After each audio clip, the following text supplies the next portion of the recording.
Deacon Christopher Meyer. How are you? It's great to be here. Doing very well. All right. Well, thank you for coming on the show. Do you prefer Deacon Christopher? I prefer Deacon Christopher, but I tell people that I only notice when you say Deacon Christopher. So you get a neutral reaction from me if you say Deacon Chris. But if you say Deacon Christopher, I love you a little bit more. So I'll call you Deacon Christopher for the duration of our chat. Good start. So you are one of 3 transitional deacons here in the Houston, or Galveston-Houston Archdiocese. So it's you, it's Deacon Jacob Ramirez. Okay, and then Deacon Luis Garcia. All right, and the 3 of you are now on your diaconate year. Yeah, we've been whittled down. You know, you kind of just watch people slowly leave through seminary, and oh boy, now it's us. Do you remember how many of you there were from the So beginning? it's kind of hard to figure out exactly how many because it works weird. So I kind of cheated the system and had one less year of pre-theology. Okay. And then Deacon Luis Garcia actually left seminary and came back. And he had done full college. So I think he would have been in Father David Michael's class if he had stayed. Okay. So there's a lot, that happens all the time in seminary. You know, we present seminary as this is your plan and this is how it works, but there's so many exceptions that it's hard to anticipate. But you just start being like, yeah, there's going to be a bunch of us at ordination. You're like, whoa, okay, there's only 3. And that was only 3. Wow. Yeah. Wow. Now, did you grow up Catholic? I grew up Catholic, born and raised. You can probably tell from my hair I'm Irish. So my mom was born in Ireland, but grew up in California, moved to Texas in high school. She says that, I'm throwing my dad under the bus, but I think she basically just convinced my dad that he had to be a practicing Catholic when they met. I'm not sure how much he was going to Mass before they met. Okay. But, man, I'll tell you what, after they met, every Sunday. I mean, when I was growing up, which it was pretty funny later on in high school for my mom to admit that to me, I was like, are you kidding me? My dad, who would just freak out if we even suggested the possibility of skipping Sunday Mass. I mean, I remember we were driving one day and my brother was like, I don't want to go to Mass. And my dad was like swerving the van like we were going to get hit by lightning for him saying that. I mean, he was real serious about it. So he grew up Catholic? Correct. Yeah, he grew up Catholic and military family, moved around a lot. And his dad was pretty high up in the military, so I know they'd had like chaplains at their houses and stuff. So he had funny stories, and he was in the reserve for a while. So he had stories like going up to the chaplain and being like, it's a Friday in Lent, can I eat this ham sandwich? And the chaplain being like, well, I already ate mine, so you better go. Now, did you ever think of joining the service? So it's funny that you asked that. So my family has a long history of military, especially on my dad's side. So my great-grandfather was Army. Then my grandfather was Army. My dad was reserve for a little while. His brother was Army for 20 years, full retirement. And so it was definitely on the table. And the first time I started thinking about being a priest was actually to be a chaplain. I remember like looking at the kind of recruiting websites, and I just really liked the idea of like being out there on the field with the medic helmet on and just saying Mass on a Jeep. And, you know, it's cool. Military chaplains close to my heart, and Herm as well, who's our partner here on the show, because we grew up, you know, in the military. Our parents were in the military, so we've been around a lot of military chaplains as well. Did you ever think about, like, really, how close did you come? So I'll say this. I think ultimately through my discernment, things started to change when I was kind of realizing that the reason that I want to be a military chaplain is because, like, man, you're in, like, the war and the battle.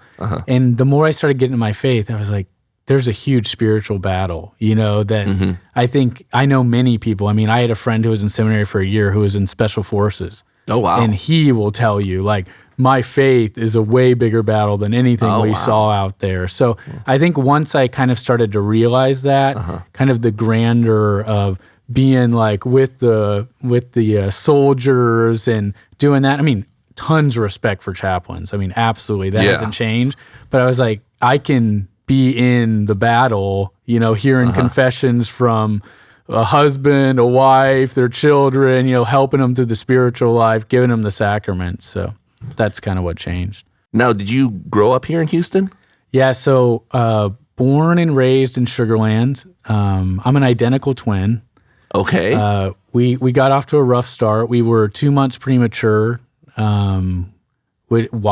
I mean, my mom was told by her doctor to like stay home from work for a month before even the pregnancy. Oh, really? So I guess, or before the birth. So I guess it was probably 6 months out. She was put on bed rest. Oh, wow. Because they were worried it was going to be stillbirth. Oh, wow. We hear different numbers, like 25% chance of living. I don't know. You know, those tails grow, so it's hard to know. But when we were born, I don't remember exactly how much I weighed. We were too much premature. I weighed somewhere around 4 pounds. But I never remember how much I weighed because my brother is like the real stat. He was 1 pound, 14 ounces. Wow. Yeah. So he was in the NICU for 2 months. I was in for 1 month. And and I think that's really shaped so much of our family. I mean, that was their first kids, were those twins, kind of the miracle babies. And yeah. Has that affected like the way you two look? So do you look a lot different because of that? I describe we have the same features, but I'm taller than he is, a little bit faster than he is. You know, and but it's funny how that works, right? Because then people find their different niches. I mean, my brother's like a really talented guitarist who's in a band, you know, on the side. Okay. And I don't even play guitar, you know. So it's funny how I would say the way that we started made us very different. Yes. I went to straight Jesuit for high school. Okay. And I went to St. Lawrence in elementary school in Sugar Land. And it's really common for people who go to St. Lawrence to end up going to straight Jesuit, or the boys who go to St. Lawrence go to straight Jesuit. Okay. My brother, when we were in 8th grade, was like, you know what? I'm just going to go to St. Thomas. Like I'm going to St. Thomas, rival school. Oh, wow. And so we split, the twins split, which we needed because, I mean, we were growing up and people are getting us confused. We were at the same school from preschool to 8th grade. Oh, and you have people like, which one's which? I'm like, I wear a white polo every day. He wears a red polo every day. How are you guys getting this confused? So it was good for us. But now, is the difference big enough so that people don't get you too confused? Oh, yeah. Well, I don't think they ever should have. I think they were just too lazy to say which one's which. You know, I was always taller and we were very different. But yeah, I think I laugh because he has a similar haircut to me. For a while, we used to keep different hair. He'd have it like really short or really long, and I'd kind of be in between. But right now, people are laughing when I was home for a little bit because they're like, man, you guys have like the same haircut right now. And I was like, I know. What's going on? He joins a band and then he gets a haircut like me? I'm supposed to have long hair. Yeah. So you look different enough that when you get ordained a priest, he's not able to sneak in and pretend that he's you. And, No. we don't have to worry about that. And you can't pull a prank on the parish and have him. And I don't think that we can never pull off in school, like the whole switch thing. It is funny though, because the way that I figured out that I needed glasses was my brother and I were joking about that at like a family holiday. And like we were changing clothes and I put on his clothes and his glasses and I ran through the living room and I was like, I can see way better. What's going on? So he had glasses a little bit before me. But. You always think that you were going to become a priest? Not at all. Really? It didn't even cross my mind until high school. And then even then it was a saga. So I liked the faith. I had a general good experience with the faith. Our pastor, Father Drew Wood, is still there. I mean, he was there for most of my childhood, and he was actually parochial vicar before he was pastor of St. Lawrence, and he was a great guy. And then we had a lot of parochial vicars come through St. Lawrence. It's just a big parish. Like Father Chaco recently retired. He was kind of a legend when he was there. Just a lot of different priests. And I still remember like Father Phil Lloyd. We had this British priest who's now at St. Teresa in the Park. I remember when he was there. And so a lot of exposure. And so I liked the church enough. And, you know, I was like, oh, the faith's pretty interesting. But when I went to straight Jesuit, you start studying theology. In my freshman year, I had a teacher, I guess, Father Mark Thibodeau, who he taught scripture. And I remember it kind of clicked with me. I was like, whoa, this is really important. So in two ways. One, just studying it and seeing how scripture kind of shaped my reality. I was like, oh my gosh, like this isn't just like an interesting thing that we believe in that we can compartmentalize. I'm like, this is the lens that I need to be seeing the world. And so that was one. And then two, he was an amazing priest, just sacramentally. I mean, in high school, you actually start doing things that you shouldn't be doing. And so I remember going to confession with him, and I mean, walking out and being like, oh my gosh, I want to be able to give that to people. You know, I mean, I want to be able to just get out of the way and give Jesus's mercy to people. And so that was when I first started thinking it. I remember he would have us do journal entries kind of in the class about what scripture we were going over or whatever. And at the end, it was kind of like, write whatever you want to write about. And I remember I wrote, I'm interested in the priesthood, which that was kind of the first time I'd ever written that. But let's say I didn't enter right out of high school either, so it ended up being a saga. It was a long road still. It was a very long road. What about your brother? Did anybody ever talk to him about becoming a priest? There was a while. Twin brother priests, you know. So the dynamic of my brother and I, which he'll probably watch this interview, is neither of us can tell each other what to do. Like that's not going to work. Okay. You know, you almost have to just hope that they do it. Like the second you're like, hey, I know you're going to love this movie. I watched it. You should watch it. It's going to take 2 years for us to watch it. I mean, that's just how we are. Wow. And so, I mean, I was telling him to watch like the NBA for years. My brother didn't even watch sports. And now he is the biggest Rockets fan in the world, like bigger than I am. And that's just how our relationship kind of is. So there was a while where I could have seen him like being like a Franciscan or something. He kind of has that spirituality, but we'll see. He's still not married. Very devout Catholic. I'm very blessed. So I'm bad. I haven't talked about my sister yet. I have a younger sister too. Okay. And how much younger? 4.5 years. Okay. She just got married this summer in the church, which was awesome. It was Father Chad did the wedding. Okay. And I deaconed. I preached. Nice. So Father Chad would always say, yeah, I'm doing her wedding. You know, they wanted me to do it. Because technically I could, but not within a mass. And so I would always retort, yeah, but they needed a better preacher. So they asked me to preach. And so he's like, oh, come on. But it was awesome. I mean, my family's very close with Father Chad because we've been together in seminary for all these years. And so it was really like, oh, here we are. We're here. You know, we're doing my sister's wedding. Wow. All our family's here, and it was really fun. So is it just the three of you? Just the three of us. Okay. And we have a relatively small family, which is good. We're close-knit. Does your brother feel any sort of pressure to carry on the family name now that you're, you know, on the verge of becoming a priest? So I will say, my parents are really cool about that in general, about like the whole family name thing. It's kind of like, follow God's will. I mean, my parents really are like that. I think that's become more refined as they've grown up. But I mean, I had no pressure from my dad when I was looking at the priesthood. He was like, that's cool. I mean, I remember he even said, I was looking at religious orders and he was like, man, that's pretty cool. I never really even thought about doing something like that. You know, there was a real admiration there. And so I will say they're just very supportive, you know, whatever our vocation is, follow God's will. They're so grateful that in this day and age, they somehow have 3 kids who are really practicing their faith. I mean, I like to joke that my 2 siblings are the holy ones, and I'm going to become the priest. You know, I mean, it's and then blessing. and they've got the grandkids already, right? How many? So we have no grandkids yet. Not so my yet. sister just got married this summer. Oh, yeah. So, okay. I'm sorry. So but I'm sure we'll have some baptisms on the way, and right now all they have is a dog. There you go. There's a grandkid. And I preached in the homily. I said, that's not enough. I said.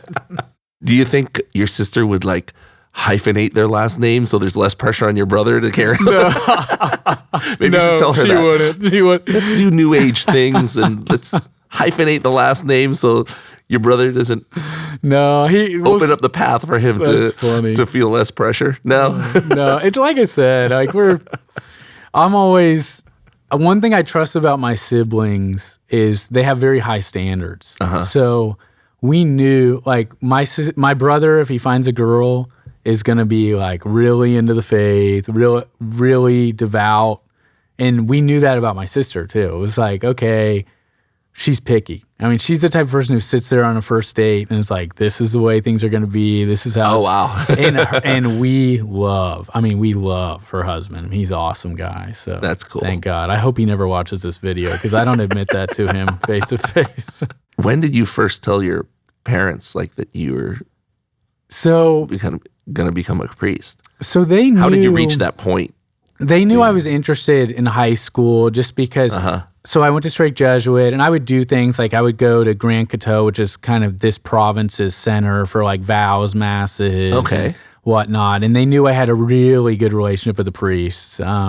Even the ones who, Father Mark was actually only there for 1 year, Father Mark Thibodeau, and then Father Flavio Bravo was there, and I had a good relationship with him. And so they knew that I was involved. You know, they're pretty smart. You know, it's like a parent knows when their child is dating, you know, okay, what's going on here? You're looking at your phone a lot. And so they knew there was something going on. And then I guess it was in college, skipping forward a little bit. So I was never going to enter out of high school. I didn't really want to be a Jesuit. I loved the Jesuits, but I didn't want to be teaching really at a high school or university. I didn't really like the idea of that. It wasn't really even presented to me that I could apply at a high school. I had no idea what I wanted to do, but I was like, A&M has good sports. It's a good school. I'm going to go there. And so when I got to Texas A&M, I didn't realize, I mean, St. Mary's Catholic Center is like the best college student center in the country. Really? I like knew, I'd heard things about it, but I had no clue. I mean, we were getting there and it's like their last pastor was a bishop and the one that I had there was about to be a bishop, and just really both solid guys, Bishop Mike Siss and Bishop David Condola, and just the campus, because A&M has so much tradition, it just feeds they're like, oh, we love Aggie traditions, we love Catholic tradition. Like this, it's very, they go together. They're very parallel. So unbelievably vibrant community. And actually, after my sophomore year, I started looking at a religious order very seriously. During my sophomore year, I was looking at the Norbertines in California. And my dad was, like I said, like, oh, whatever. That scared my mom, that I was about to basically commit. I mean, in discernment with them, obviously. But she was like, I'm never going to see you. Like, you're going to be in a cloister, which they're pretty active, actually. I mean, they're not like monks or anything. Yeah. But that was really intense. Wow. You're like, wow. And I love those guys. I mean, to this day, I know a lot of guys who have gone. We have 2 seminarians with brothers with the Norbertines. Good community. And so scaring my mom like that was great. You know, it's the whole strategy of, hey, like, you're going to owe me $2,000. Just kidding. You owe me $100. It's like, oh, thank God. Here's $100. So that was kind of my mom. Once it was like, oh, I just hope he goes diocesan. Hey, that'll be great. And so she was cool with it. Did you plan that? No, not at all. I think God did, though. My discernment was extremely messy. Really? The way that I describe it to people is I could tell 1/3 of my story and convince you that was what God was calling me to, whether it was marriage, whether it was to the Norbertines, or whether it was to the archdiocese. Oh, wow. I mean, there was probably 2 years where I was in real tension. I just wasn't getting a sign. I was like, what is going on? I don't understand what I'm supposed to be doing. I feel so pulled to all of these things. Okay. You know, I'd feel like I'd read a scripture verse and be like, oh yeah, this is the way. And then the next day, something weird would happen. You made your spiritual director really work. Oh, it was rough. It was really rough. But then I had so much consolation when I entered for the archdiocese. I just felt like God had kind of just been pulling me back so that I could enter when I entered. I mean, the guys who were there at that time, the priests who were ahead of me, the guys who entered with me, the guys who would be behind me, I just felt like God was just building me this tremendous support system and consolation after consolation. So let's rewind. High school, did you date? So around in high school, you seem like a very engaging guy, very, like an extrovert. So in high school, I was kind of a late bloomer. Really? So I was like 5'3" when I was a freshman. Okay. Like hit puberty late, which was wild because I was old for my grade. So it was, I mean, thank God I was old for my grade. I always say that. I mean, I remember I had like a high-pitched voice as a freshman. Like, didn't even really realize. I get to this big all-boys high school, and I'm like, oh my gosh, like I am not prepared for this. I was a big fish in a much smaller pond, and I made that transition. And so I was really, I mean, I would go to like homecoming and stuff, but I remember you really have to get out there when you're going to straight Jesuit. It's an all-boys school. And so there's some girls at St. Agnes across the street. And I remember I dated this one girl. I really wanted to date her. I met her at like a dance. And I dated her for, I mean, probably 3 weeks. I remember, and I kind of even just, it was too much for me. I was like, this is intense. Like, this is a lot of pressure. I can't handle this, And so, Really? And yeah, I don't really know how to describe. I guess I just didn't really realize like you're dealing with a human being. I was just so immature. The dynamic. Yeah, it's like a relationship it means a lot, and that was something I really understood. Was I wasn't going to just like date someone for fun. And so I think when I was dating someone at a point where I wasn't really mature and it wasn't going to go anywhere, I think it was a really weird conflict for me. Okay. I'm kind of a just go all for it kind of person. Okay. And so that was early on, like freshman, sophomore year. And I remember one of my friends started dating a girl. It's funny, we're in this area right now at St. Faustina, who went to Cinco Ranch. Okay. And we started hanging out with them, and we got real plugged in with their kind of group. And there was definitely a girl who there was definitely some mutual attraction there, but it never worked out. I mean, it was like she was going home to visit family outside the state when we had our homecoming at her prom at Strake, and the funny thing is we both went to A&M, and it just kind of dissolved. Wow. Eventually. I even went to a dance with her sorority and stuff, but it just kind of ultimately dissolved. And in college, I did have one pretty serious relationship. So I mentioned I was going to the Norbertines. Yes. So I can be very honest about this. I was applying for the Norbertines, very into that. Okay. And very into the year. So it was pretty funny. So I lived in a Catholic household, Padre Pio's pad, with 4 other guys. It was for 2 years. It was one of the greatest experiences of my life. Well, that was junior and senior year. Well, we had started planning that sophomore year. Okay. And so when I was kind of like, I think I'm going to go to the Norbertines. And in my heart, I was like, I'm going to the Norbertines. And I was trying to let them down easy. We were looking for houses to live in together. I was like, let's just do 4 bedrooms. Like, so 2 of us can share, thinking when I zip out, they won't be totally hosed here. And that was like when LeBron James was coming to the Heat. So we would like call ourselves the Heat. Like we were like assembling this house. And I was like, I'm going to back out. We were dumb and immature. So anyway, I met a girl, the last possible week. It was raft trip at the end of the year, like the St. Mary's Catholic Center raft trip. We'd always go to New Braunfels and on rafts, and it was just a really fun day. Well, I met this girl, and I was like, I can't leave. I have to date this girl. Like, even if she doesn't want to date me, I have to date her. And so we ended up dating. And so that was really, that kept me back. And it was funny. I totally ghosted the vocation director. And he knew. Eventually, when I talked to him, he goes, you met a girl you're dating. And I was like, yeah. He knew that, right? He's like, I'm sure it's happened to him more than a few times. Exactly. And so in many ways, I'm thankful for that period of my life, because I think something that happens to guys in seminary is Satan is really good at doing exactly what he did in the Garden of Eden. It's like, oh, you have all of these things, but you can't eat from that tree.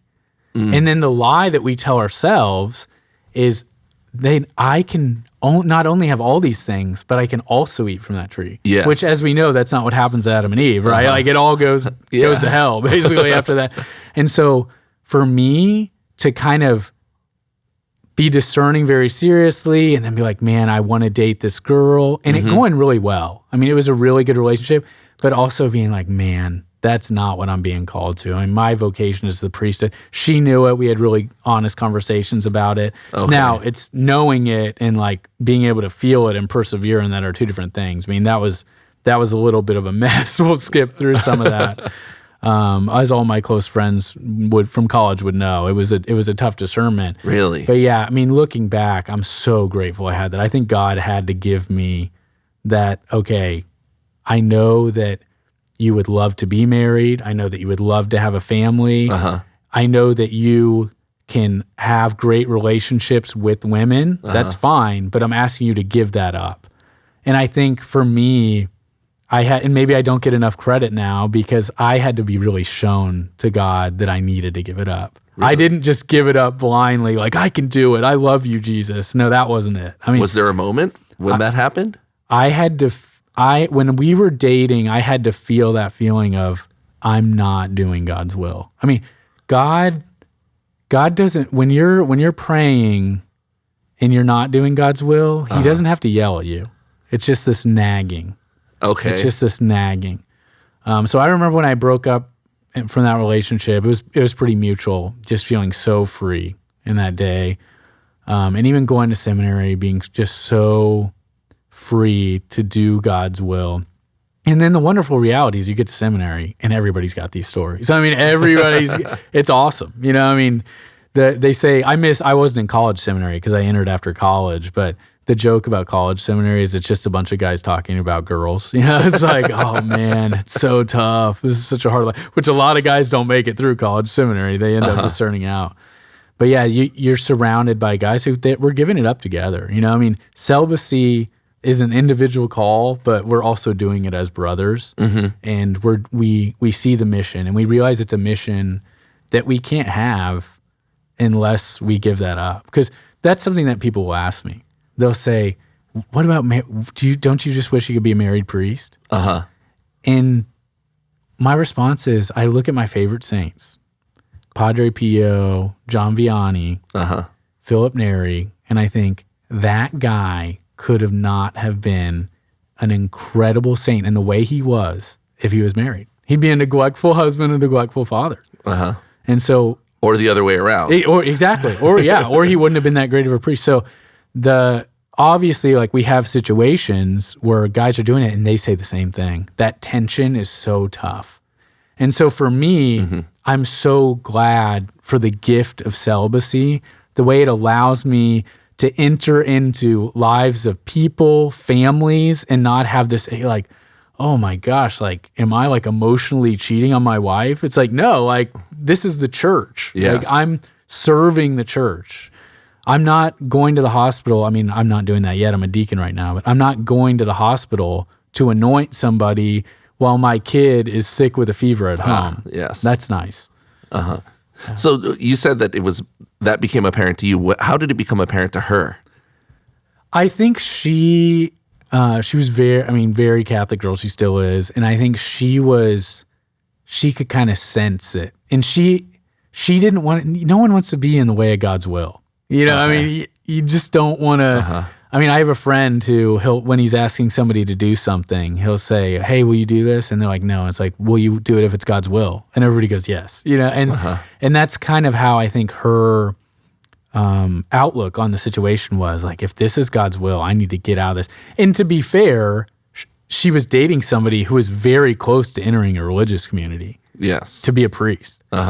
And so I think for her, she was kind of treading lightly. Yeah.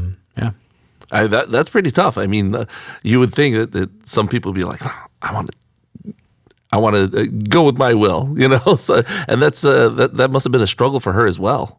Yeah, and I think not everybody will admit this, but I think that's just the human problem is when you're only following your will, there's an emptiness there. Yes. And I was so aware of that emptiness that I just couldn't do it. I was like, I can't do this. This is crazy. You hit that right on the head. There was a period in my life when I was only following my will, and oh boy, that set me on the wrong path for a while. and I say sometimes, I think like the Catholic Church would evangelize even better if we could measure statistically peace and joy. Because if people knew their interior peace that I have every day and the joy that I have, being confident that I'm following God's will. And obviously there's little ways where I'm completely denying as well. I'm going to be very clear. I'm very far from being a saint, but it's incredible. I mean, there's just times where I'm like, I am so at peace with what I'm being asked to do. And I'm so thankful for all that God has given me.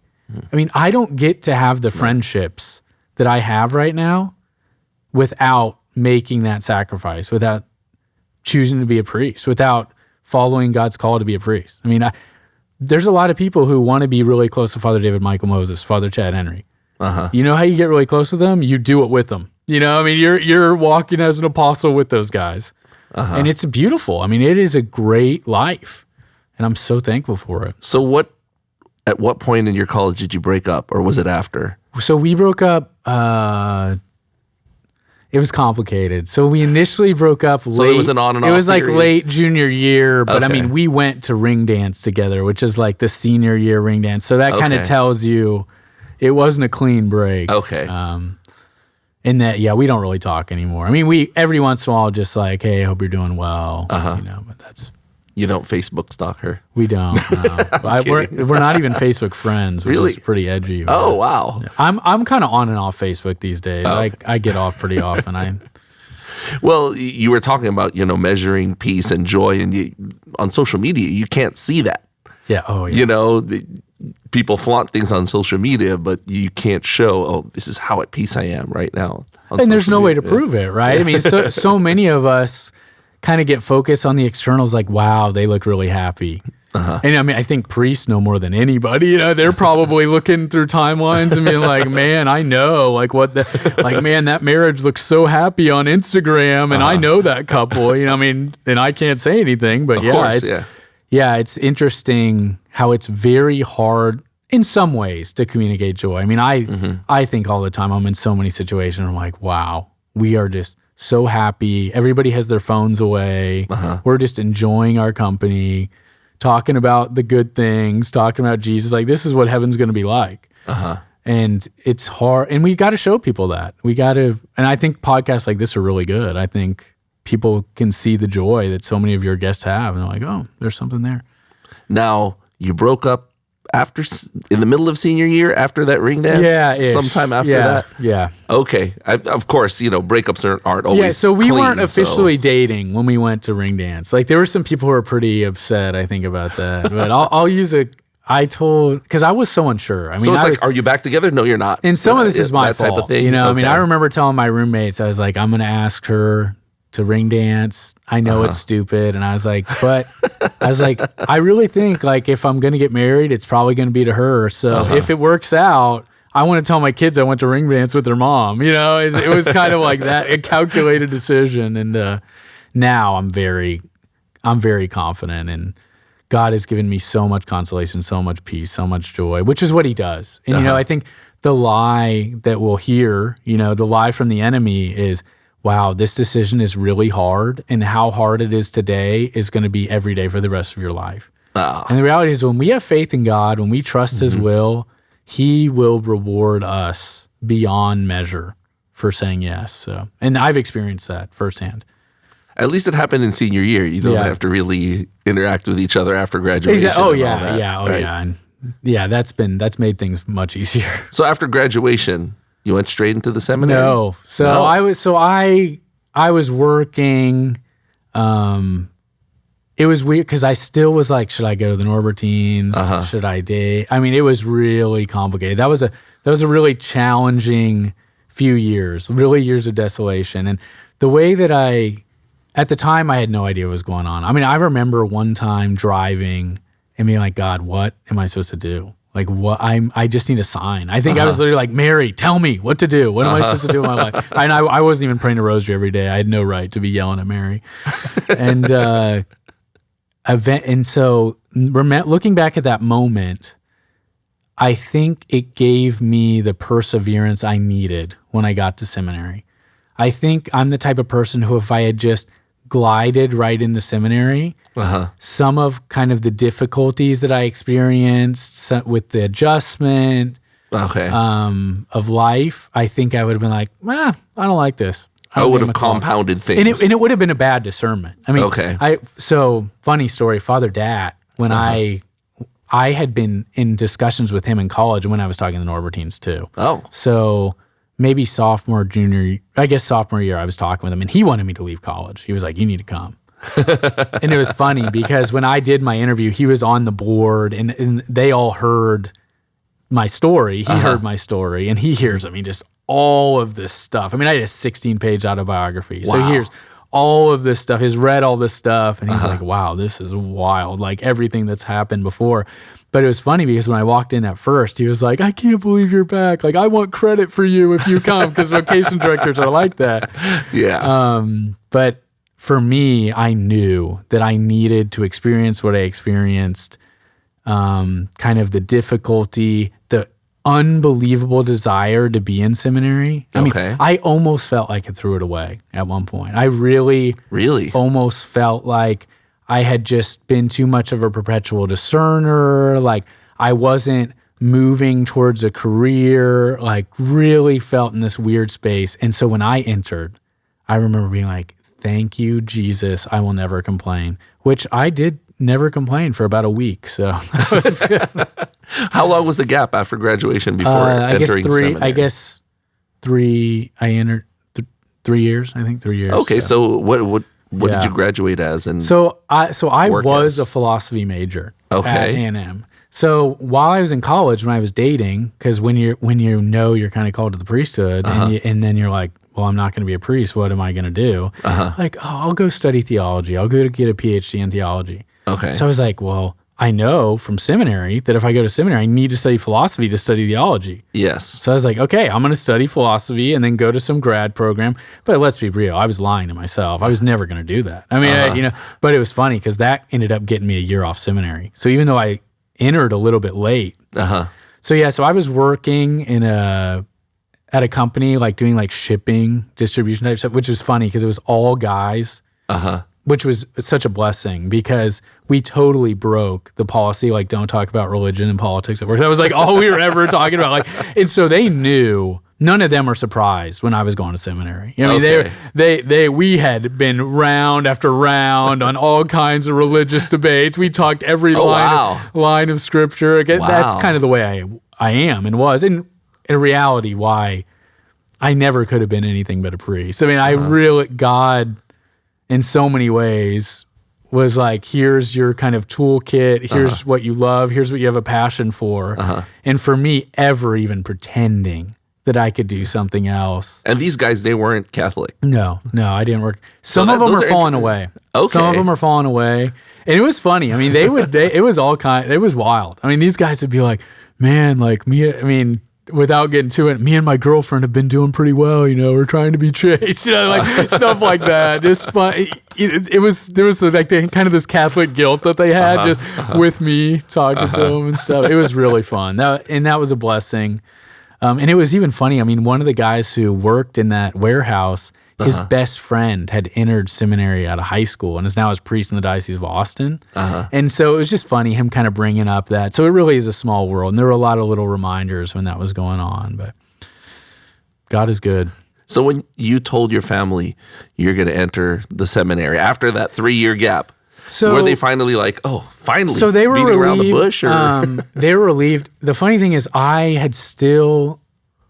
think I was kind of having the strategy of I didn't want them to worry about something that wasn't going to happen or anything. So I was still that year a little bit thinking religious life, a little bit thinking diocesan. And I just kind of, my spiritual director was basically like, just start moving and see what happens. Okay. And so I was working in College Station actually at the time, and which was complicated because I knew I wanted to apply for Galveston, Houston. Okay. And so I emailed the vocation director, Father TJ, and I said, hey, I really want to meet with you. I'm serious about trying to apply this year. I kind of laid everything out. The only issue is I don't have a lot of vacation days.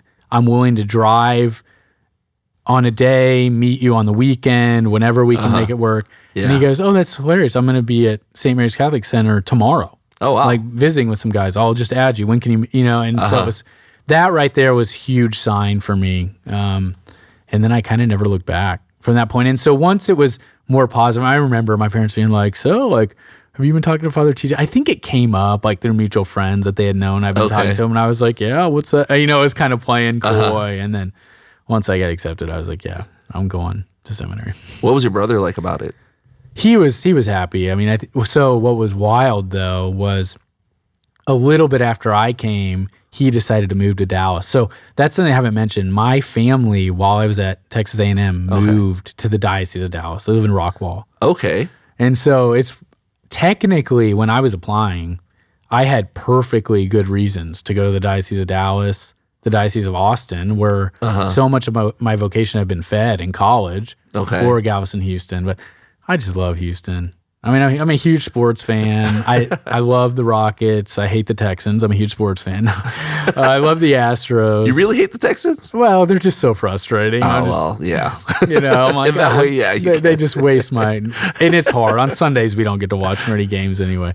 But anyway, so I really relate with Houston. I have a ton of friends in Houston. A lot of Aggies moved to Houston afterwards. So for me, I kind of told my parents, I really hope you move back. I tell that to my brother and sister, like, find jobs in Houston, come back to Houston. And if they do, I'm going to be very happy. But it's nice to have made a decision that I really believe is following God's will and be very happy in Houston, even without any of my immediate family here. I do have my uncle here and his 2 boys.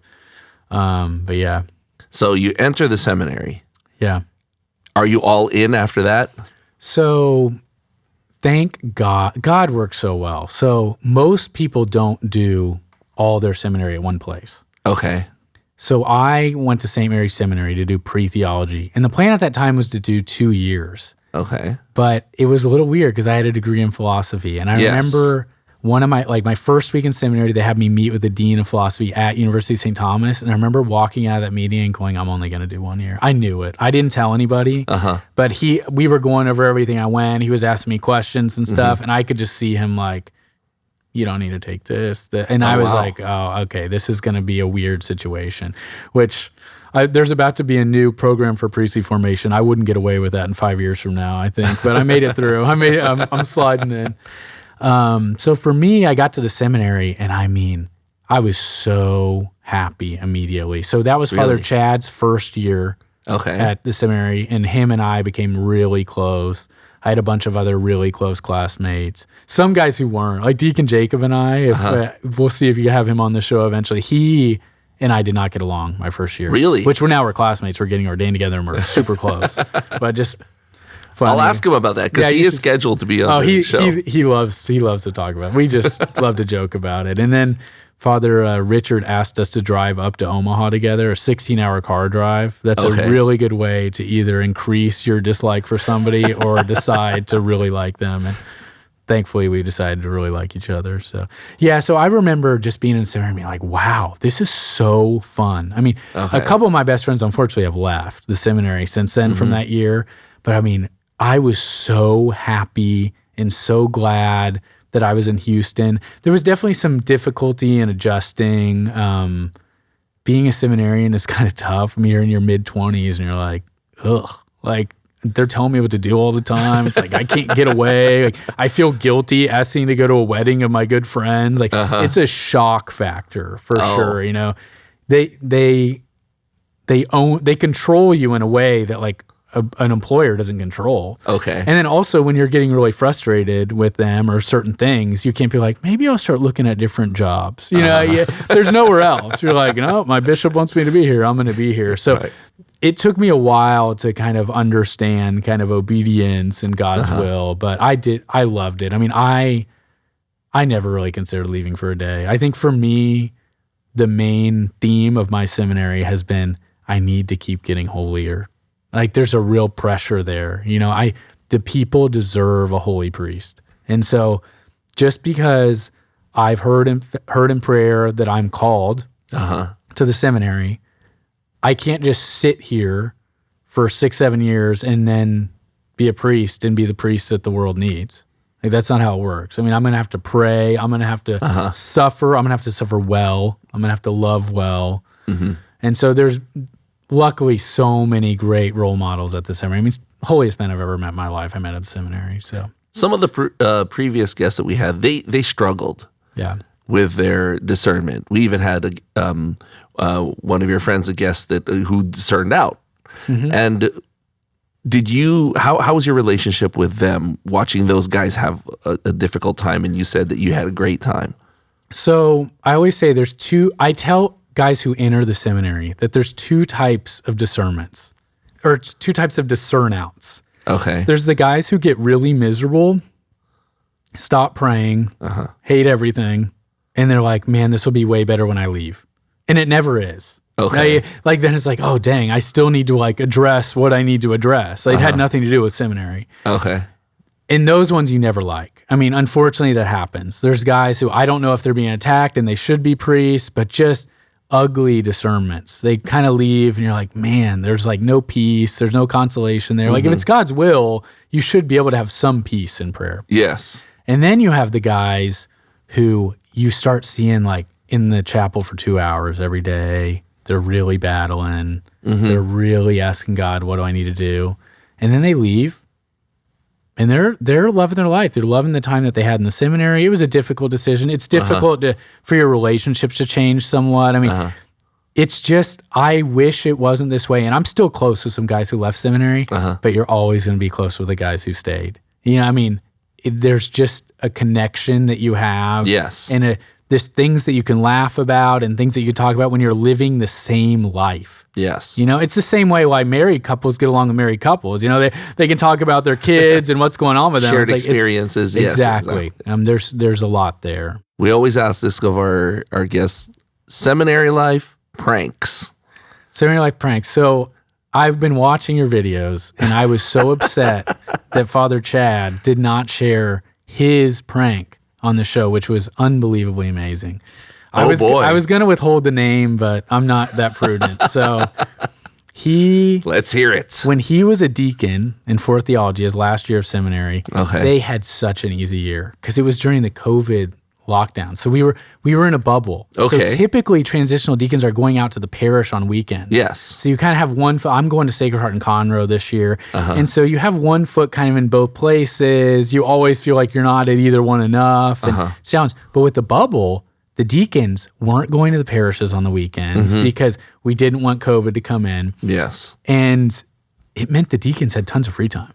And it actually ended up being awesome for the house. So we had a brand new rector, and we were having hangouts, movie nights, game nights. I mean, just really good for the house. Well, Father Chad Henry Deacon Chad Henry at the time had a little bit too much time on his hands. So as everybody knows, every seminarian knows that the only reason you actually check the mailbox is to see if the Knights of Columbus have sent you a check. That's, there is no greater feeling than that unexpected, like, oh, wow, this is sweet. You know, oh, man, some extra money. It's sweet. a relief for your I can pay for gas. Funds, yeah. And so he came up with this plan to draft a letter.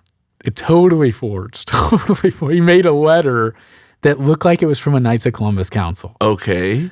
And it talked about there being this special scholarship that they were going to start awarding. And he sent this to Deacon Jacob. I'll just say Deacon Jacob, he sent this to. Oh, boy. And it was like, we want to give you this $1,000 scholarship. Come in the next couple months, and then you can collect it. If you can't come, we'll just mail you the check. Just give us a call at this number. Okay. And the number was, of course, Chad Henry's number, Deacon Chad Henry's number. And so I have a video of this. It was so funny. So Father Chad has all the branding. It looks so official. Like the letterhead and all of that? Sends it through the mail. Okay. And these deacons have tons of free time on their hands. So he sees when the mail comes in. He sees it in Deacon Jacob's box. And so we're walking back from class. It's like 4:00. And he goes, oh, I'm going to check my mail. That's Deacon Chad says, I'm going to check my mail, which is for any students, I might as well check mine. And so Jacob walks through and he's like, oh, sweet, I got something from the Knights. It's probably a check, just right into his lair. Comes in his room, and then Chad just kind of like call him. Like, you just call him, like just kind of casual. And we all there's multiple of us who know about this. Okay. And I mean, he starts to call him, and he's annoyed because Deacon Chad, he's real serious, but he is a huge troll. I mean, he's like jumping up and down. So Jacob kicks him out of his room. And then Chad, now Father Chad, is just standing at the door, and I'm there filming, and you can hear the phone ringing, and you just watch. You just watch him take his phone out of his hand, Deacon Chad take his phone out of his hand, and he picks up and he goes, hello? Jacob? And then you can hear Deacon Jacob go, oh my gosh. Like, you can hear it through the door, and he won't open the door. He's so mad. I mean, and Father Chad's jumping up and down in the hall, yelling, I mean, whoa, like doing like Running Man in the hall. And finally he opens the door and Jacob just kind of gives him like this high five. Oh, he was mad for 2 weeks after that. He was so upset with him. So here he was. He thought that he had $1,000 scholarship. Yes. So he's looking at, okay, my finances are. Oh, our joke was he'd already already spent $500 on Amazon, you know. So, it was a good day. And then he calls up the phone. And I mean, it was so amazing. I mean, he came up with a fake name. It was like Frank Dowling. Like he signed it. I mean, this looked so legitimate. So I just can't imagine the moment that Jacob that he picks up and he hears Chad on the phone. It's like, you just got me so good. Oh, wow. So wow. Did he do previous pranks on him leading up to that? So those two are always just kind of joshing each other. So Jacob is always says the undergrad. He calls him the undergrad all the time. He started doing that when Chad was in college seminary at the University of Dallas, Holy Trinity Seminary. But he calls him that to this day. I mean, he's an ordained priest. He's like undergrad, just giving him a hard time. That's hilarious. So, yeah. I notice how do you have that difficulty? You're used to calling them by their first name, and then right. I was like, he's a deacon now, but he wasn't a deacon then, and he was a deacon then, but he's a father now. Yeah, I'm having a hard time telling the story. Oh yeah, it's tough, and especially because with each other, we don't call each other. So, but we try when we're in front of people, you know. So I try to say Deacon David Michael when I'm with young adults at St. Faustina, but sometimes, Father David Michael. I just messed up already. You know? It's complicated for sure, especially we're deacon for a year, 13 months. So, but behind closed doors, just first names. Yeah, typically with kind of your contemporaries. Now, when you're in seminary and a guy becomes deacon, you like to call him, like it's cool. And a guy becomes priest. Yeah, of course. Initially, you're kind of doing it just like to a little tip of the hat, you know, Father David Michael. It's just fun to say. And then the other joke is that people, like once you get ordained, you stop calling priest father. And so you know, Father Chad talks about, like with our vocation director, Father Richard, being like, how's it going, Richard? Like right when he got ordained. I think he might have said it like in the blessing line. Oh, that would have been hilarious in the blessing. Oh, wow. Yeah. And I think like he told Father Drew Wood, I think he said, I guess I can call you Drew now. And he goes, please do, Father Drew. So, that's hilarious. You got the cameras on you, people taking pictures and everything, and then you say things like that. And we all look forward to that day. I mean, I cannot wait. I mean, obviously, it's really just the beginning. But when you're in seminary, you just cannot wait until your ordination day. I mean, there's times where I'm like in prayer. It might be like a holy hour that I'm even serving. And I'll catch myself thinking about that day and almost tearing up. Wow. And it's like, oh man, he must be in deep prayer. And it's like, no, I'm just thinking about the greatest day of my life. Because you talk to priests and they love ministry. But they're like, man, just that day, just the unbelievable high of entering into the priesthood is hard to beat. That's the wedding day. Yeah, it is. That's the wedding day for y'all. Yeah. So in this area right now, so with Father Chad, that's that weird area because you're contemporaries, but you're not a priest yet. Yes. So it's still Father Chad right now. Well, I call him Chad. We're so close. I call him Chad to his face. In front of people, I try to do my best to say Father Chad. I really try because I don't want people to hear me say it and be like, "Oh, he's just Chad." It's like, no, he's a priest. But he trolls me. I mean, because there's obviously a difference between a priest and a deacon. So we'll be at situations like we're eating dinner or whatever, and he's like, Chris, let me give this a real blessing. You know, that kind of stuff. It's like, it's hilarious. Yeah, there's step aside. And then I'll kind of joke, like try to like sneak one in, you know, like, I don't think you got your food. I got you, you know. That's hilarious. So the dynamic now, let's say with your friends who've discerned out, that's a different thing now completely, because you can joke now with the guys who've eventually become deacons, transitional deacons and priests, but that's kind of a weird territory with your friends who've discerned out, huh? Oh, for sure. So I've got a couple really close friends who I still talk to a lot who have discerned out. And one of them, he's getting married in April. Father Chad's doing the wedding. I'm deaconing. And then a bunch of clergy are coming. You know, I think Father David Michael is going to come. It's going to be really fun. They were smart to do a Friday night wedding. That's good for priests. Yeah. Other people are like, why is this wedding on Friday night? And he's having all of his old clergy be able to come. And so Friday night is a good time to get priests together. Because Saturday is so tough, with the vigil masses and confessions at a lot of places, and then they need to be back for Sunday morning. Yes. Like Friday, you can kind of do some traveling on Saturday morning and piece things together. So I was talking to Father David Michael. I think that day he told me he has like 2 weddings, and I was like, dude, let's just drive together. We're gonna leave at like 4 a.m. We'll be back by the weddings. I'll drive you. It's gonna be a blast. So yeah, it's fun to support guys like that. And they're still big time in the faith, but it's definitely a different dynamic. One of my guys always jokes like, he was still struggling with his discernment because he was really only in for a year. And he'd be like, I'm so glad that we had a conversation and you told me I'm not called to the priesthood so I can lay that to rest. He would joke about that. I'm like, I did not tell you that, Kyle. His name's Kyle. Funny guy. And yeah, it's fun. It's fun. So we try to keep those friendships up because we're building the kingdom, right? Yes. If the high priesthood of Jesus Christ stops with priests, there's no point. Like a priest is not a priest for himself, and so they're very happy for us. It's fun to have them at ordinations, and it's good. One thing that I think it was, if I'm not mistaken, Father Joseph, when he was on the show as a deacon, he talked about a certain type of mourning period or how hurtful it is for when somebody discerns out. Did you go through that watching your friends discern out? So the 2 guys I'm the closest with, they both left the summer after my first year, and I didn't see either one of them coming. I mean, it rocked me. It rocked me. I mean, I remember going in the next year, and because I was going to the first theology, you have a bunch of guys join your class who did their pre-theology or college at different places, and I was just like this jaded person. I was trying to, but I was like almost not investing in them as much because I was like, 2 of my best friends, like basically my 4 best friends that first year, 2 of them left.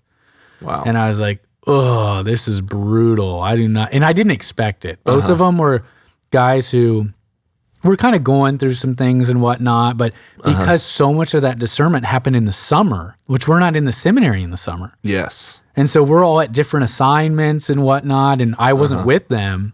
It really blindsided me. Wow. But it's funny how God works, right? Because that first year, Father Chad and I were kind of part of like a 3-man. There were kind of 3 of us. I mean, we went on spring break together up to St. Louis and stuff. And it's like one leaves, and then Father David Michael gets back from his pastoral year. And, then I'm getting to know him super well. And it's just funny. I mean, I'm starting to finally learn, not an act of faith, but just from sheer data of my past, that when bad things happen, Jesus is going to redeem it. Whether he's going to teach me a lesson, whether it's going to make me be closer to him, whether he's going to teach me something about myself. I mean, you have some guys who they leave and they remind you a lot of yourself. And then you can keep talking to them when they leave. And it's like, man, this is a good dry run for what it would be like if I left. Which is crazy to think. We were like, okay, good. Okay, I think I want to leave. I don't want to leave. And like I said, I never really truly wanted to leave. There were times where I was like, not being in seminary would be nice. But I was never like, am I not being called to be a priest? That's just... I can imagine the pain because you go in and probably that whole year you're talking about, we're going to become priests together, we're going to become deacons together. Next thing you know, we're going to go to our different, parishes, and you have all these dreams about what you guys are going to do as new priests. Yeah. And then all of a sudden, boom, all of that is crushed. Exactly. Yeah. Do they tell you early on, hey, look around, not all of you are going to make it, be prepared to lose some of these guys? Do they tell you? I think it's a weird dynamic, because I've heard a priest say, like, vocations are like baby turtles. Like, it's hard to get them ashore sometimes. And so they're really worried to even plant the idea of leaving with some of these guys. Because especially guys who are entering out of high school. I'm not one of those people who's like, people shouldn't enter out of high school. In my opinion, some of the very best priests, some of the best saints enter out of high school. But just the pressure from the culture is so heavy. It's like, if you enter out of high school, you're like, man, I'm I'm going to be a priest. I'm already making this huge decision. Yes. My reality is changing. And you get that. You get that affirmation for a year. And then maybe your second year, your best friend from high school is dating this really awesome girl. And you're like, wow, he's going to get married. And by your 4th, 5th year, he's starting to have kids. You know, like their kids are getting baptized. He's got 2 kids. You're still in seminary wearing a polo shirt at the parish. It's wild. I mean, so guys who enter high school are almost making their career decision, which is obviously bigger than that, but their vocational decision early, but then they have to wait 9 years. It's a long time. Wow. And so I think, yeah, that's definitely the dynamic there where you want to encourage those guys. Because I truly believe I've seen guys who should have stayed, and it was just too much. Oh, wow. Yeah. How close did you come? What was the closest that you ever came to calling it quits or discerning out? I mean, really haven't come close. I would say, I mean, probably that second year, just having friends leave initially and just being frustrated. And it was a weird time for the church. Like there was a lot of scandal going on. Okay. And I think it was, and again, it would have been, it's hard to talk about like if I had left because it would have been such a bad decision. It would have been irrational. I mean, really? I didn't have the logical reasons. God wasn't telling me to leave, you know. And there's something that I always tell people. So St. Ignatius has his rules of discernment. And there's 12 of them, I think. But don't worry about that. Worry about rule number 5. Rule number 5 is when you're in a period of desolation, do not make any major changes. So I think people not knowing that rule is just destroying us because when you're in a period of desolation, basically what you're saying is, I'm having a hard time hearing the voice of God at best. At worst, man, the enemy is really influencing me right now. There's your period of desolation. Well, so many people's reaction to being in that is, I'm going to make a change and see if it gets better, which is the worst thing you can do. So I think in seminary, a lot of times that can be the decision you make, and it's just such a bad one. So for me, the couple times where it's crossed my mind at all to leave seminary, it's been when I'm in situations of desolation, which the reality is, what are you actually supposed to do? What does St. Ignatius tell you to do? It says, ramp up your prayer and keep doing all the good things that you're doing, and you'll make it through. Power through. Power through. Did you ever talk to some of those guys that discerned out and say to them, hey, why don't you try to give it another shot? Oh, yeah. I'm a salesman. I mean, so I tell people, that's another reason when I told you I had my coworkers who weren't Catholic, and they would be like, why do you want to be a priest? And I would just make it very simple. I said, I have a salesman's personality, and there's nothing better that I can be selling than Jesus and the Catholic Church. It is the best product to sell. That's why I want to be a priest. I mean, it is great. Jesus has all this grace he wants to give you through his church. Let me sell that. And so it's the same thing for seminary. I mean, I love to pitch guys, which I've joked that I need to stop doing that so hard because we'll have guys who will enter. We legitimately had a guy who entered the archdiocese, and he ended up switching to a different diocese, and then he entered a religious community. But when he was switching to a different diocese, our vocation director said, why did you enter? And he was like, Chris Meyer convinced me. So my joke is, I can sell anybody as much as I want at the front door, but the problem is they're going to be praying and in communication with God, and I can't beat that. Yeah. No sales pitch can keep somebody persevering through that. So I can actually see you working in the vocations office. I hope that I can aid somebody, and my goal is to be at a parish and just like zipping people through. Like I say, Father David Michael, I'm going to be helping you out. I'm going to be showing up to your vocations events when you're vocation director, but it's hard to be vocation director. You don't have a home. You're homeless. Yeah. You don't have a parish. So these parishes love their priest. Yes. And it gives a lot of energy. And I think as a vocation director, I think one of the difficulties can be that you are only the closer. I mean, vocations, some people look at a vocation director and they're like, man, like, why don't we have more vocations? And it's like, that's like looking at a baseball pitching staff and looking at your closer and saying, why don't we have more wins? And it's like, well, our starting pitching staff is horrible and we have no one who can hit. There's so many things that go into that. So for me, I very much want to be a vocation director in the parish. I want to be meeting with guys who are discerning, kind of directing, helping people understand God's will, which I think pretty much what Father Nat still does. Exactly. Because he does push a lot of vacations here at the parish. Exactly. So your time in the seminary, what was the thing that surprised you the most about the whole thing? Now that you're near the tail end of it, you're already in your diaconate year. What surprised me the most? I mean, I've already talked so much about the friendship. I was surprised that I was able to have as deep of friendships as I did, because I've always been blessed with great friends. I'm still friends with my friends from kindergarten. I'm still friends with my friends from high school, from college. And so I think for me, one, I was like, there's going to be cool guys here. But I can't believe that gift. I get to go to confession with my best friends. It is, what a gift. It is wild. Yeah. And guys who know everything about me in and outside the confessional. We share everything about the spiritual life, everything we go through. And what a gift. I didn't really realize that. I think when I entered seminary, when I thought I was choosing diocesan over religious life, they're like, we're our order first, our community first, and then our vocation to the priesthood, if we have that. But they're very much about community and accountability. And I was shocked by what amazing men were in the seminary. We're stacked. Especially the Archdiocese of Galveston Houston. We are completely stacked with just incredible guys. I can't wait to see these guys become saints, in my lifetime.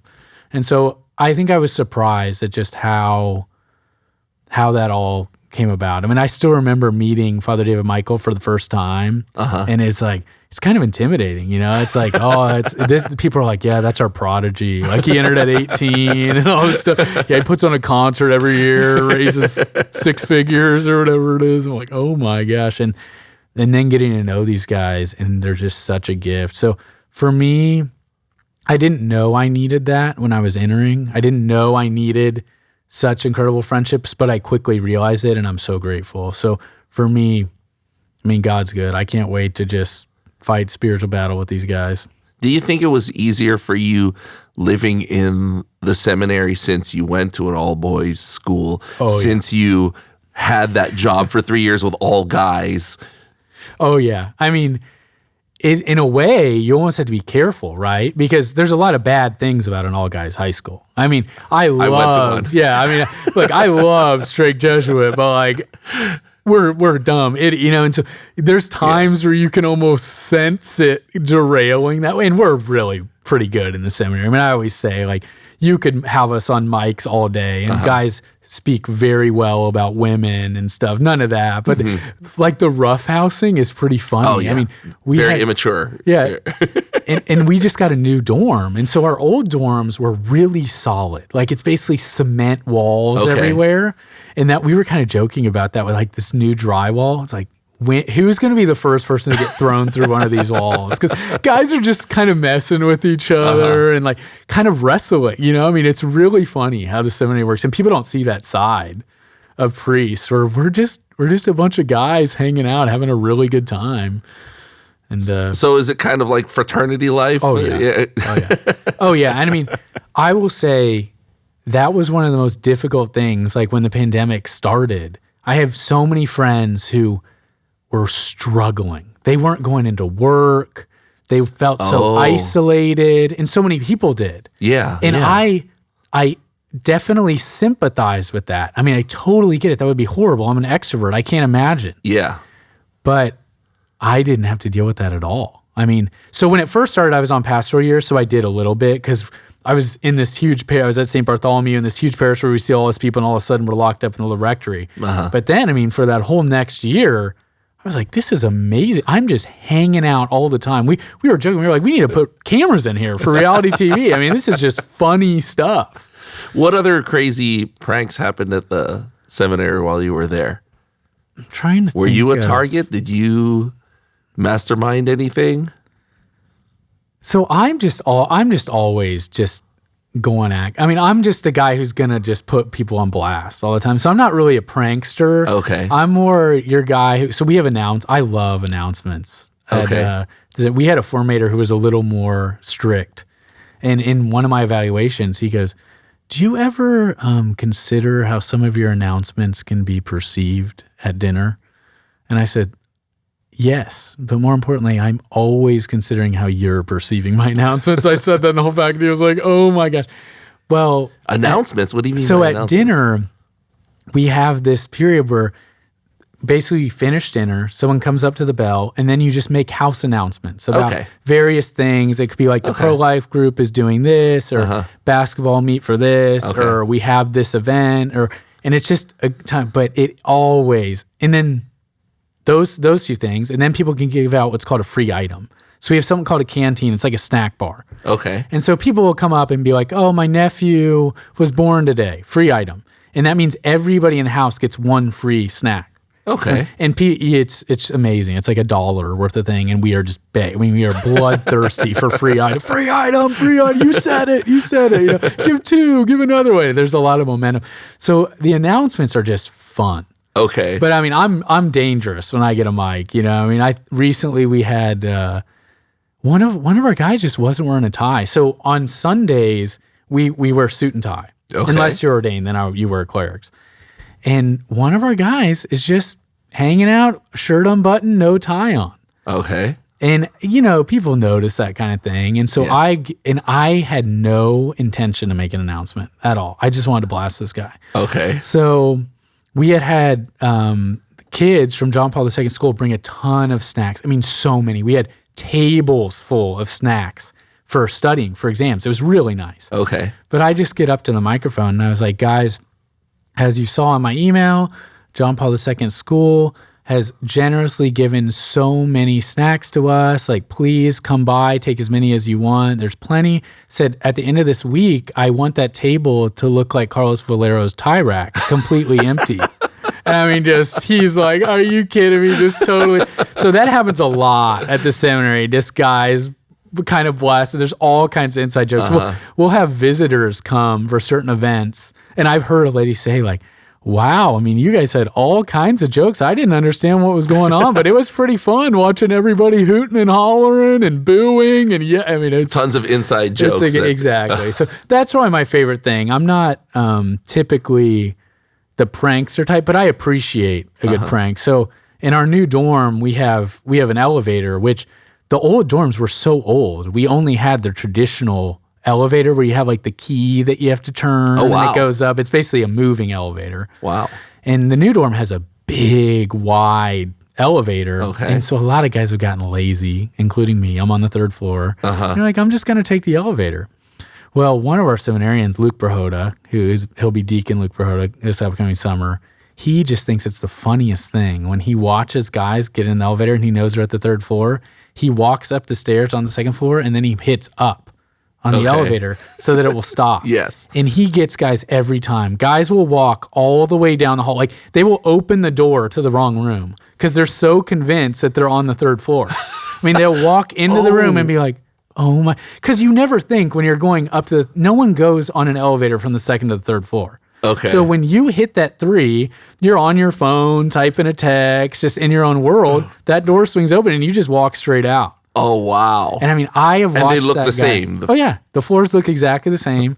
I've watched that guy get so many people. And probably everybody on the 3rd floor has barged into another person's room. And he always kind of hangs out in the corner and then starts laughing when he watches the guys figure it out. I mean, I have respect for that. So I have respect for the prank, but I'm not typically the prankster. I'm kind of the jokester, I would say. So you just like ragging on people, giving them grief. Giving them grief or like pointing things out on the fly. So, so Father Chad is the best. He is the best sport. I mean, we joke that he likes to be made fun of. Okay. Like, he thinks it's funny. Like, Really? he's laughing harder than anybody is. I mean, so we always give him a hard time. Like, he'll always have really ugly shoes. Okay. I mean, hideous. You're like, where are you buying your shoes? Like, where are you getting like really weird lines on them? And he owns it. So just not old shoes, just Ugly shoes. Ugly shoes. But old shoes, how do you define that? So we were roasting him recently about his shoes, and our rector chimes in, who used to be the cardinal secretary, and he goes, Cardinal DiNardo used to wear those shoes. And it's like, no 27-year-old deacon about to be priest should have the same shoes as a 70-year-old cardinal archbishop, But so yeah, we have a lot of fun just. Oh, that's crazy. Around. That's crazy. Now, speaking of, giving people grief and roasting them, I understand that there's a lot of trash talk when it comes to the seminarian basketball games. There is, and there's nothing I love more than being given a microphone for that. A few years ago, we did an intro video, and so Father Preston can tell, who a lot of people know in this archdiocese, he's really the one who sorted out the game. Okay. And he talks so much trash. And those guys got into my head. I mean, the first couple of years, those guys really got into my head. So I was convinced they were good. I thought that they were honest people. So I thought they were amazing basketball players because they told me they were over and over again. And we entered the inaugural game, and I'll blame myself. I mean, I was a bad salesman. I sold that we were going to lose. I infected the team with poison. I will own that. So, and we lost, and we didn't play good basketball. They were kind of in our heads. And that first year, I remember I got fouled shooting a three, and Father Preston's talking to me like, "Hey man, you got this. You're gonna make all these free throws." Just totally trolling me, like not supporting me at all. Missed the first one, and he goes, two more shots to make it. Whatever he says. Missed the second one, and he keeps talking. Oh wow! In my head, and I'm looking at him like, no, there's no way I missed the third one. Missed the third one. So I missed 3 free throws in a row. They're giving me, just so much crap all year about this. Like, man, I missed 3 free throws in a row in front of 2,000 people. So then we have next year, we have the next game. I get fouled shooting a three. Oh, no. And Father Preston is like clapping in my ear as I'm going to free throw. And I've been practicing all year. Like, before the game, I'm practicing, I missed 3 in a row. Oh, no. I was so mad. We lost that game by 2, I think. It was, maybe we lost by 3. It was bad. Which would have been, it was devastating, really in my head. But then I started to realize, like, Father Preston misses a ton of shots. And so we send him texts now, like hashtag keep shooting, like keep being Russell Westbrook out there. We call, which anybody who's an NBA fan knows that Russell Westbrook's kind of a ball hog who misses a lot of threes and is really talented, very athletic. And that describes Father Preston's. We give him a hard time. Anytime people give me a mic, I always reference how Father Preston gets the most fans to come to the game. And they just have to be so disappointed when they watch it. People are like, you are relentless. I'm like, this guy was in my head. I missed 6 straight free throws over 2 years. Man, so the last 2 years, we've gotten much. We brought in a coach, practiced once a week, and we've won the last 2 games, which we thank God. So it's the series is tied 2-2. So we're hoping to win this year. We're hoping to have even more fans there. 3,000 fans are coming out this. Our next game's at Rice. Nice. This thing's people are like, we're going to be at Toyota Center one day. It's like, it's getting out of control. The basketball's not amazing. It's competitive though. It's competitive. Guys are decently athletic. And yes. It's such an amazing event. As much as we talk trash, Father Preston or Father Nicholas. So Father Nicholas Ramirez is the older brother of Deacon Jacob Ramirez. Okay. So they've got tons of trash talk. Oh, wow. Yeah, I can imagine. And, obviously, like Father David Michael, I was set to guard him last year. I was like, I played with this guy for years. Like, I am not giving him anything. He shot 20%, if you're wondering. So, which is so funny because he was the MVP of the year before, but they didn't know how to guard him. They didn't play with him every day. So anyway, it's so good for the fans to see, and what I mean by fans, the faithful, to see their young priests and seminarians with so much brotherhood. We love those guys. I love Father Nicholas, Father Preston, Father Victor, Father David Michael, Father Chad, Father Houston, like just awesome guys. Yeah.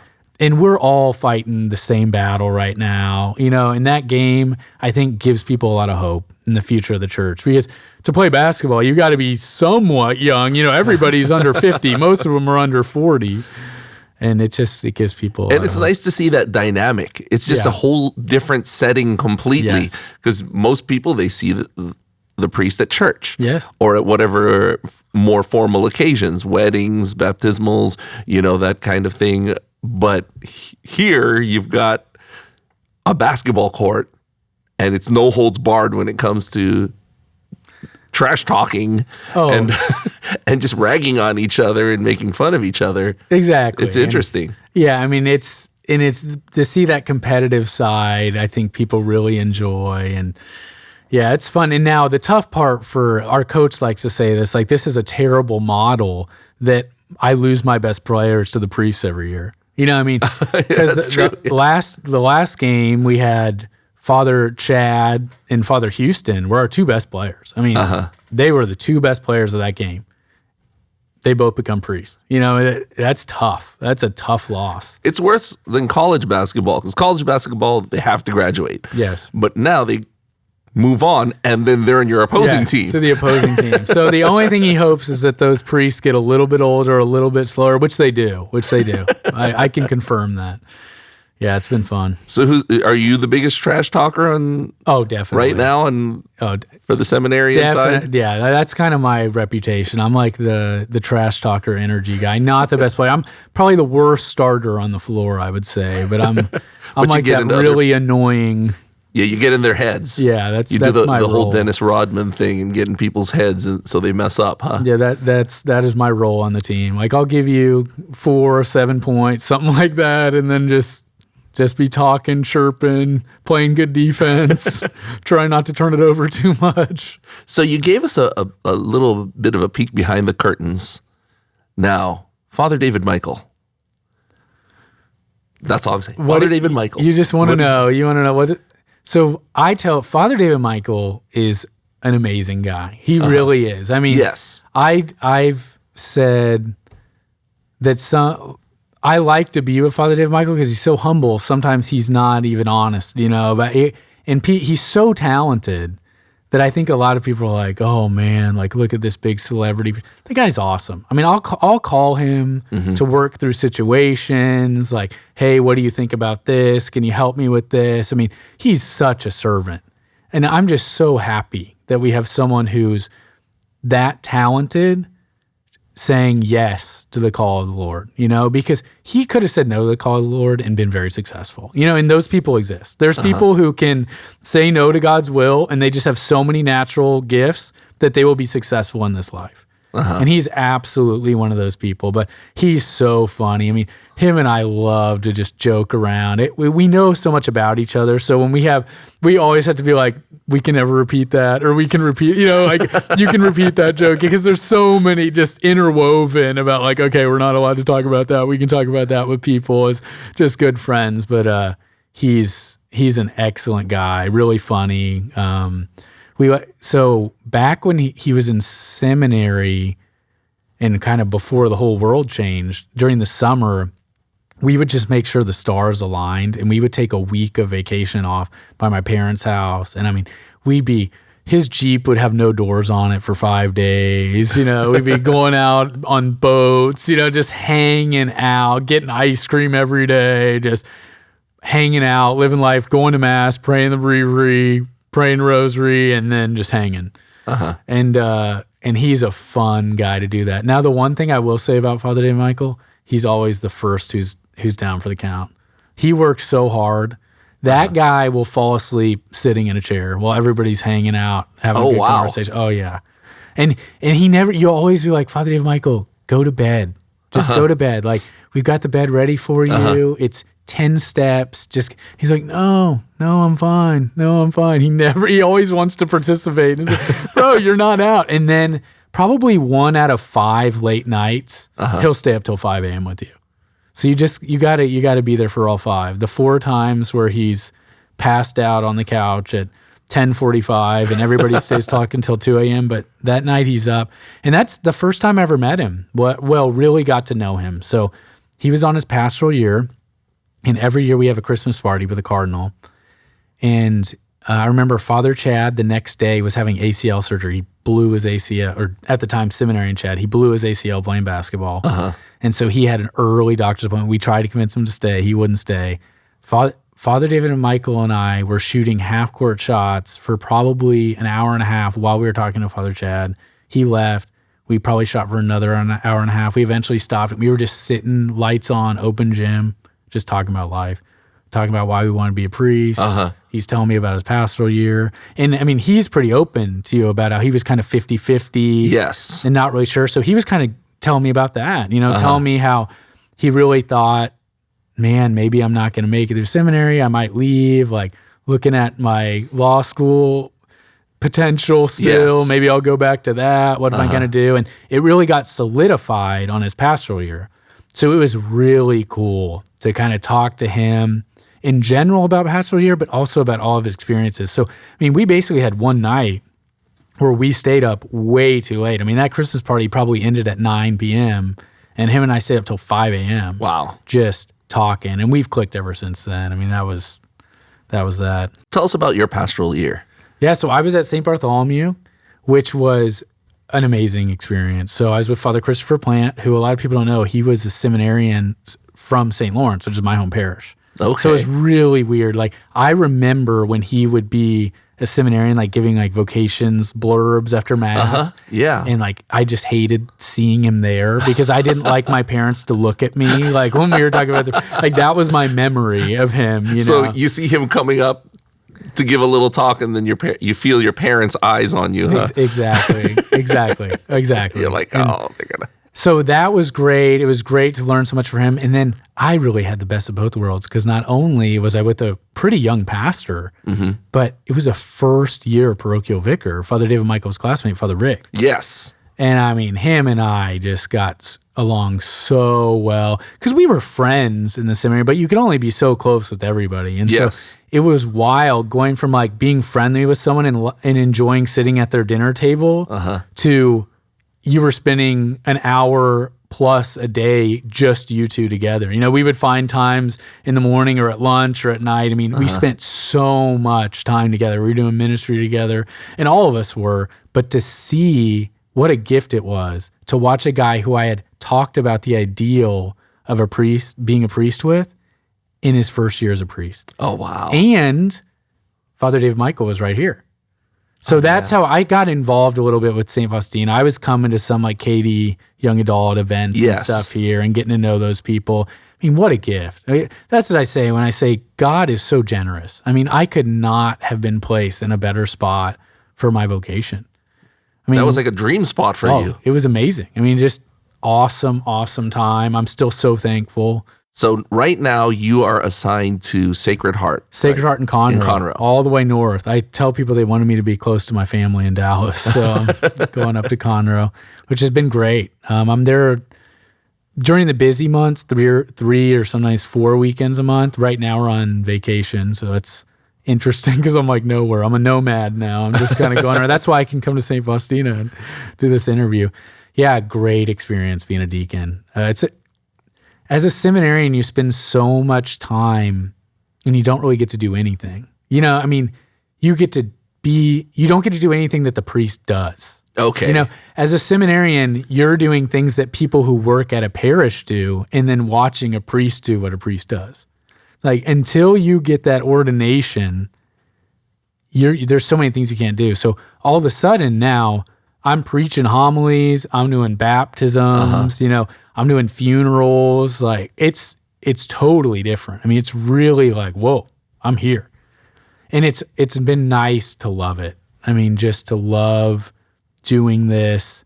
And even when you give talks, I mean, I gave a talk at St. Faustina on my pastoral year at one point. I came, and it's cool to give it as a seminarian, you know, but it's like, you're a seminarian. It's like, yeah, he might be a priest one day. It's like when you're like, I'm a transitional deacon and my ordination's on the calendar and I've been ordained. Yes.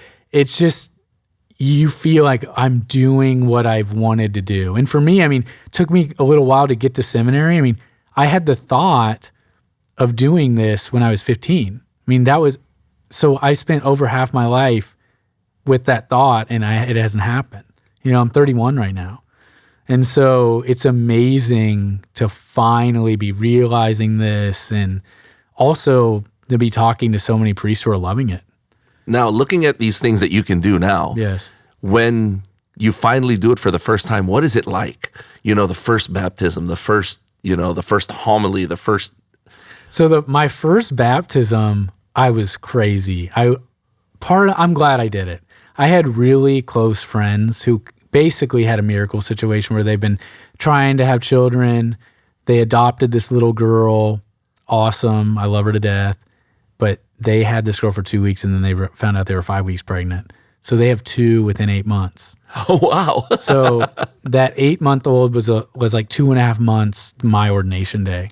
And so we just planned it, and I did the baptism the day I was ordained a deacon. Wow. For that baby. So it was chaotic. I mean, I'm running over to do this baptism. One of the godmother was super late, and I was like on a tight schedule. I was like, oh yeah, it's fine. I'm just about to miss my own party. A really crazy day. Such a gift. Oh my gosh, so nervous.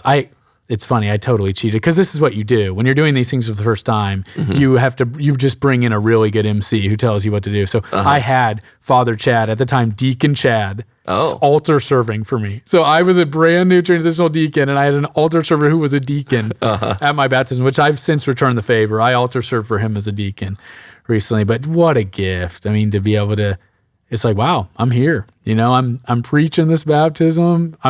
I just did a baptism. It's valid. Like, that baby's a Christian now, no longer a pagan. Really a gift. Does it make you, step back and just like have to splash water on your face and slap your face and say, I can't believe this is happening? Yeah. I mean, it's weird how comfortable I get in many ways so quickly. So sometimes I'm like, yeah, this is what I am. Like, this is the way it was going to be.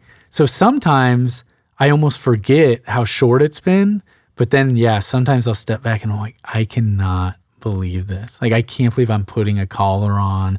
I can't believe, like, the way people interact with you is funny. I mean, it's just very different once you're ordained. And people are like, oh, they always think I'm a father, obviously, because transitional deacons were clerics. Yes. Like, oh, hey, father, hey, father. And people love to say hi to their priest, and they love to see young priests, I think, around. It's like, wow.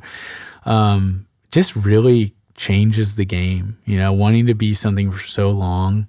I'm like, wow, I can't believe. And that, I mean, just thinking about my first mass and what that's going to look like, and like holding Jesus in my, I'm going to be holding bread in my hands the moment it transforms in the body, blood, soul, and divinity of Jesus Christ. Like, that's crazy.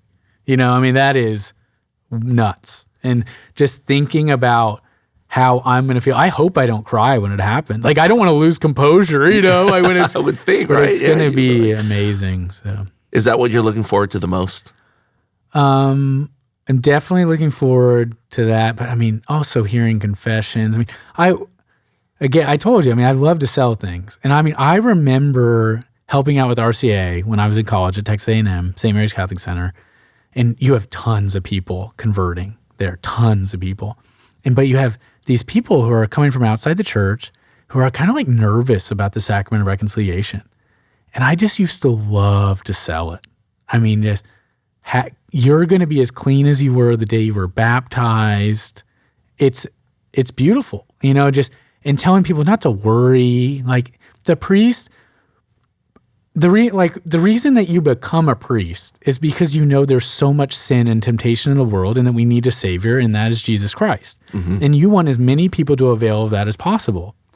And so I would love telling people, like, that priest, if you're confessing really bad things, he's going to be like, thank God you confess that. Because guess what? He's already assuming that people are doing that. Not you individually, but like, he knows about sin. That's why he's choosing to do this. So for me, I'm so excited to be able to help move hearts to wanting to confess their sins, and then being the guy. Like, not only am I the salesman, but I have the inventory.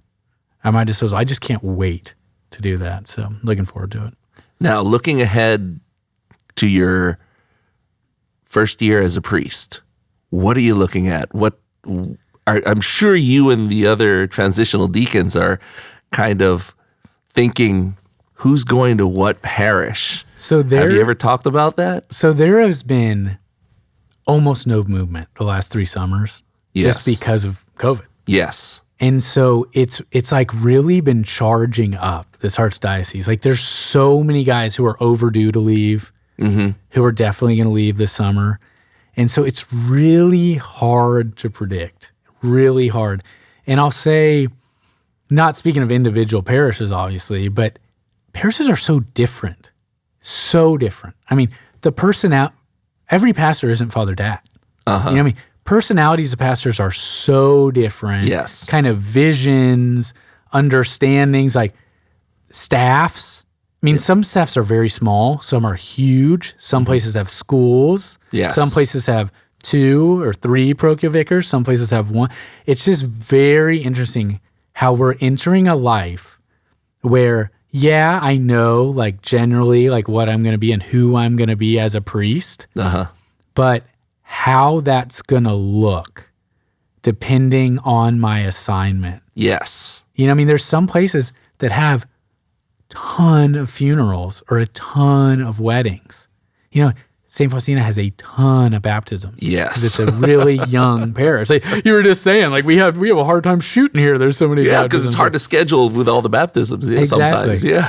And so just the different types of places it could be. And I just trust that I'm going to get assigned somewhere where God is going to use my skills or he's going to refine me. He's going to make me holier. You know, I have to trust that. I'm saying that to you as I say it to me.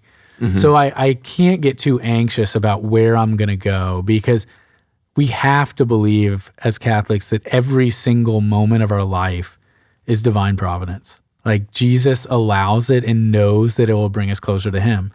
So it's fun. It's fun. I mean, I joke with people that I'm going to come to St. Faustina. You know, I mean, there's a chance. I would think that that's a big chance because Father David Michael's been here for 3 years now. So he's pretty much due to move. And I'm sure there are a lot of other parishes that want him to come over. Which the reality is, I hope, I mean, who knows? There's so many good guys who could come here. Some of the guys who are coming off their first assignment, you know, the guys in Father David Michael's class could come here too. Any of my class could come. It's a class of 3, but Father Joseph White's also coming off the board. He's coming back. He's come back and he's been here, so he makes a ton of sense. A lot of people throw Father Joseph and I out for St. Faustina. So that's the one thing. I think that's a safe observation to make about potential assignments because it's so out there and people say it all the time. But yeah, it's going to be interesting. It's fun to kind of to play that game of who goes where. And you only find out a day before. People are always they're like, crazy. Do you know where you're going? I'm like, no. When do you find out? At rehearsal the day before ordination. You try to get hints from the priests and nobody says anything, huh? Well, it's funny. So last year, I know a lot of people on the personnel board. And people, they're never going to tell. But like you can almost just tell from like the way that they're behaving that it's going to be okay. Like I knew that Father Chad was going to like his assignment. The last conversation I had with someone who was on the personnel board didn't tell me anything, but I could just kind of tell like that they knew that it was going to be good. And I was like, okay, that's a good. So I actually guessed St. Elizabeth's Annecy. Oh, really? Oh boy. I mean, 10 minutes before. I was way off before that, but I kind of lined it up that day of.